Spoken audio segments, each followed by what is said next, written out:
નમસ્કાર, આપ સૌનું સ્વાગત છે આપણી યુટ્યુબ ચેનલ ટોપ ગુજરાતમાં અને હું રેહાન જનેજા। આ વિડીયોમાં આપણે વાત કરીશું આવનારો જે રાઉન્ડ આવવાનો છે 5 તારીખથી લઈને 10 તારીખ વચ્ચે જે ગુજરાતમાં વરસાદનો રાઉન્ડ આવવાનો છે એની આપણે આ વિડીયોમાં બધું ડિટેલમાં ચર્ચા કરવાના છીએ કે કયા વિસ્તારોની અંદર કેવા વરસાદ જોવા મળી શકે છે। અત્યારે જે લેટેસ્ટ વેધર મોડલોની જે અપડેટ છે એ પ્રમાણે કયા વિસ્તારોની અંદર વધુ વરસાદ જોવા મળી શકે છે આપણે વિડીયોમાં જાણીશું। તો હજુ સુધી આ ચેનલને સબસ્ક્રાઇબ ન કરી હોય તો હવામાનની રેગ્યુલર અને સચોટ અપડેટ મેળવવા માટે આપણી યુટ્યુબ ચેનલને સબસ્ક્રાઇબ કરી દેજો। સાથે સાથે આ વિડીયોને લાઇક આપી અને દરેક ગ્રુપમાં શેર કરી દેજો જેથી અન્ય મિત્રોને પણ આ માહિતી પહોંચી શકે। સૌથી પહેલા આપણે રાઉન્ડની વાત કરીએ 5 થી લઈને 10 તારીખ વચ્ચે ગુજરાતમાં જે રાઉન્ડ આવવાનો છે મિત્રો, આ રાઉન્ડ છે એ પણ સારો છે, સાર્વત્રિક જો રાઉન્ડ છે, સાર્વત્રિક માની લો।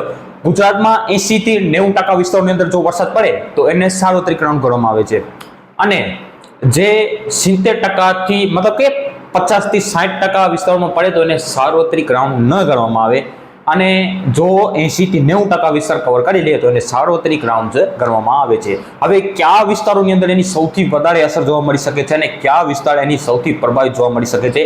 સિસ્ટમ જ્યારે ગુજરાત ઉપર આવશે ત્યારે મિત્રો વેલ માર્ક લો પ્રેશર હશે એવી શક્યતા મને લાગી રહી છે।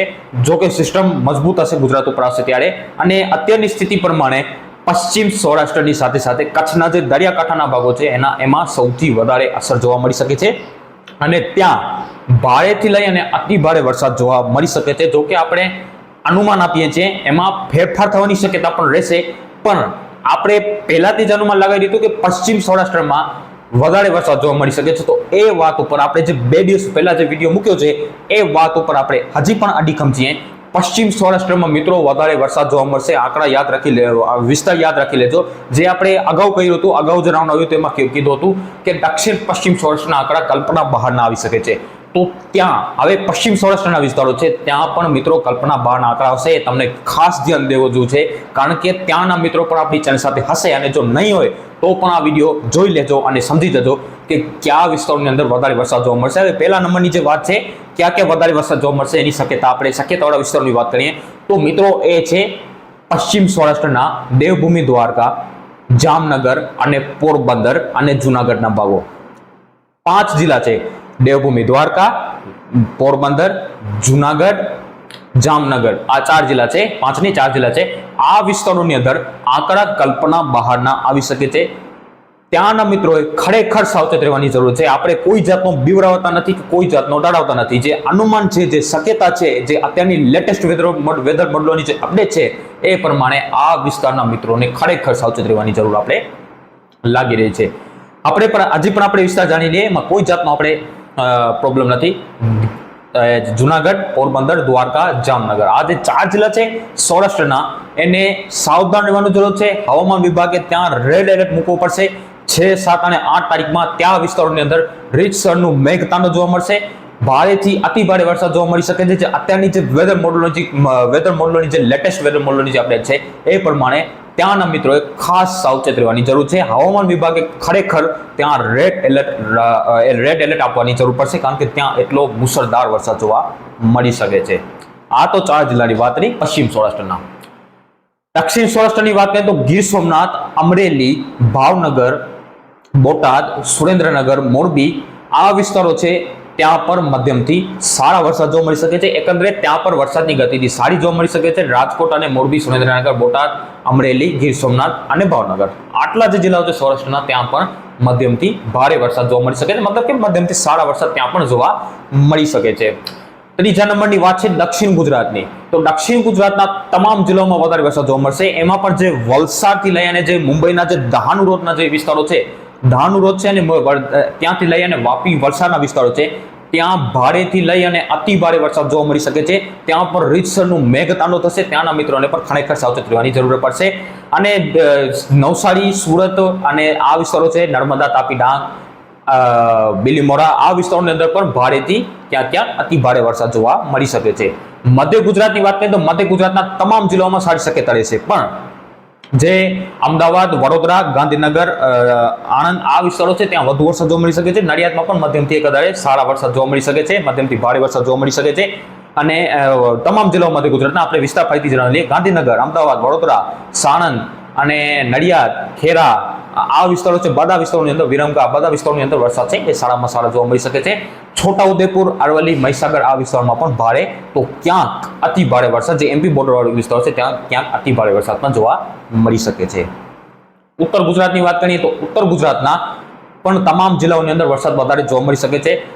અને જે બનાસકાંઠા, સાબરકાંઠા આ વિસ્તારો છે, અરવલ્લી લગભગ ઉત્તર ગુજરાતમાં ઉત્તર મધ્ય ગુજરાતના ભાગોમાં આવે છે, થોડું કન્ફ્યુઝન છે. અને અંબાજી આ વિસ્તારો છે, રાજસ્થાન બોર્ડર કાંઠાળા વિસ્તારો છે, ત્યાં પણ મધ્યમથી ભારે વરસાદ જોવા મળી શકે છે એવી શક્યતા મને લાગી રહી છે. અને પાટણ, મહીસાગર આ વિસ્તારોની અંદર પણ મધ્યમથી ભારે વરસાદ જોવા મળી શકે છે. સાબરકાંઠા આ વિસ્તારો છે, મહીસાગર, બનાસકાંઠા આ વિસ્તારોની અંદર પણ મધ્યમથી ભારે વરસાદ જોવા મળી શકે છે. સૌરાષ્ટ્ર, દક્ષિણ ગુજરાત અને જે કચ્છના દરિયાકાંઠાના ભાગો છે એમાં સૌથી વધારે અસર જોવા મળી શકે છે એવી શક્યતા મને હાલ લાગી રહી છે. અને ઉત્તર અને મધ્ય ગુજરાતનો પણ વિસ્તાર કવર કરી દીધો છે. હવે કચ્છની વાત કરીએ તો કચ્છમાં ઓવરઓલ વરસાદ સારા જોવા મળશે. જ્યાં વરસાદની ઘટ છે ત્યાં પણ વરસાદની ઘટ પૂરી થઈ જાય એવા વરસાદ જોવા મળશે. પણ જે દરિયાકાંઠાના ભાગો છે એમાં સૌથી વધારે અસર જોવા મળી શકે છે. જેમાં મુન્દ્રાથી લઈ, ગાંધીધામથી લઈ અને જે માંડવી, નલિયા, અબડાસા વિસ્તારો છે ત્યાં અત્યારની સિચ્યુએશન પ્રમાણે 6, 7 અને 8 તારીખે ત્યાં પણ ભારેથી અતિ ભારે વરસાદ જોવા મળી શકે છે. 6 થી 9 તારીખની વચ્ચે ત્યાં પણ ભારે તો ક્યાંક અતિ ભારે વરસાદ જોવા મળે એવી શક્યતા છે. અને ભુજ અને જે નખત્રાણા અને લખપત, ખાવડા આ વિસ્તારો છે ત્યાં પણ મધ્યમથી ભારે વરસાદ જોવા મળી શકે છે. લખપતમાં હળવો મધ્યમ વરસાદ જોવા મળી શકે છે. સીમિતમાં ભારે વરસાદ જોવા મળશે. ભુજ આસપાસ પણ વધારે વરસાદ જોવા મળી શકે છે.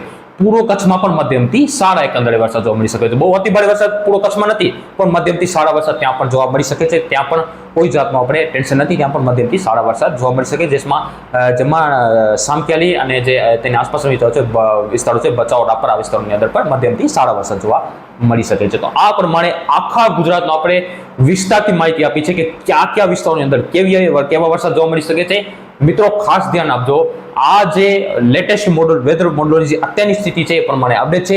જો કાંઈ મોડલોમાં ફેરફાર થશે તો વિસ્તારમાં ચોક્કસપણે ફેરફાર થવાની શક્યતા લાગી રહી છે. આપણે વિસ્તારની માહિતી એટલા માટે તમને આજે આપી દીધી છે કે તમારા મનમાં કોઈ જાતનો કન્ફ્યુઝન ન રહે કે કયા વિસ્તારોમાં કેવા વરસાદ જોવા મળશે. તમને એવું લાગતો હશે કે રેહાનભાઈ રોજ આગાહી આપે છે પણ વિસ્તારની માહિતી નથી આપતા, તો એટલા માટે કરીને આપણે આજે સચોટ એનાલિસિસ કરીને તમને વિસ્તારની માહિતી આપી છે.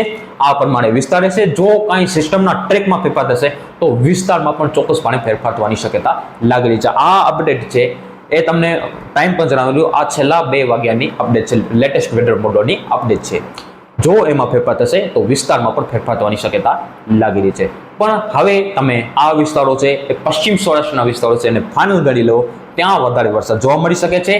ખરેખર હવામાન વિભાગે ત્યાં રેડ એલર્ટ મૂકવા જેવી પરિસ્થિતિનું નિર્માણ થાય એવી શક્યતા પણ બની રહી છે. ખાસ કરીને 6, 7 અને 8 તારીખે હવામાન વિભાગે ત્યાં રેડ એલર્ટ મૂકવું પડશે એવી સિચ્યુએશન પણ બને એવી શક્યતા મને લાગી રહી છે. કારણ કે એ સિચ્યુએશન બને તો પણ નવાઈ નહીં, ભારેથી અતિ ભારે વરસાદ જોવા મળી શકે છે.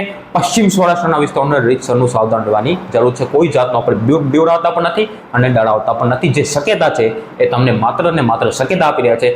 બાકી જે માલિક કરે તે ખરું, પણ અત્યારની જે લેટેસ્ટ વેધર મોડલની અપડેટ છે એ પ્રમાણે આ વિસ્તારોની અંદર સૌથી વધારે અસર જોવા મળી શકે છે. અને કચ્છના દરિયાકાંઠાના ભાગો છે એને પણ ગફલતમાં ન રહેવું, ત્યાં પણ વરસાદ છે વધારે પ્રમાણમાં, પુષ્કળ પ્રમાણમાં જોવા મળી શકે છે. ત્યાં પણ મુશળધાર વરસાદ 6, 7 અને 8 તારીખમાં જોવા મળી શકે છે. તો આ હતી વિસ્તારની માહિતી.